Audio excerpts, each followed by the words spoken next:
Дэлхийн толгой баячууд тэрбум долларын эзэд улам олширсоор дэлхийн хамгийн анхны их найдтан тун удахгүй гарч ирэх гэж байна.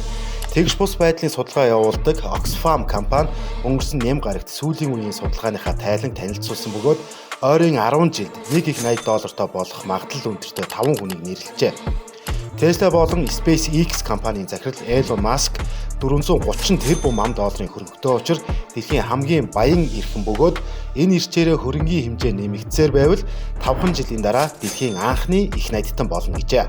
Харин түүний араас Amazon компани үүсгэн байгуулагч Jeff Bezos, Oracle-ийн үүсгэн байгуулагч Larry Ellison, Meta компанийн захирал Mark Zuckerberg, LVMH-ийн эзэн Bernard Arnault-ийн гэр бүл шил даран их найдтны жагсаалд бичигдэх гинэ.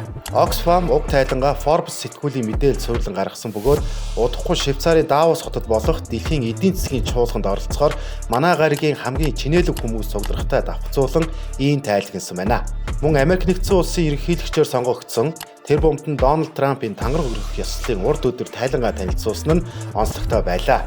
За өнгөрсөн 2024 онд Америк нэгдсэн улсын хөрөнгийн зах зээлийн өсөлтийн ачаар дэлхийн хамгийн чинээлэг хувь хүн болон гэр бүл хамгийн их ашиг олсон жил болсныг Oxfam онцолжээ. Тус компанийн бодлого хариуцсан ахлах ажилтан Ребекка Риддел нэг их найд гэдэг бол ой тоонд багтахын аргагүй их тоо. Нөгөө талаасаа тэгш бус байдал улам гаарч байгаагийн илрэл хэмээн шүүмжлэнгүй ярьжээ.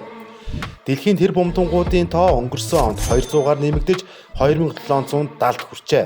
Тэдний хөрөнгө өнгөрсөн 1 жилийн хугацаанд 2.1 их найд Америк доллараар нэмэгдсэн нь 2023 онтой харьцуулахад 3 дахин их үзүүлэлт бөгөөд нэгдсэн дүнгээрээ 15 их найд доллар болж байгаа гэв. Зөвхөн Америк нэгдсэн улсад гэхэд нийт 1.4 их найд доллартай 816 тэр бомтон байна.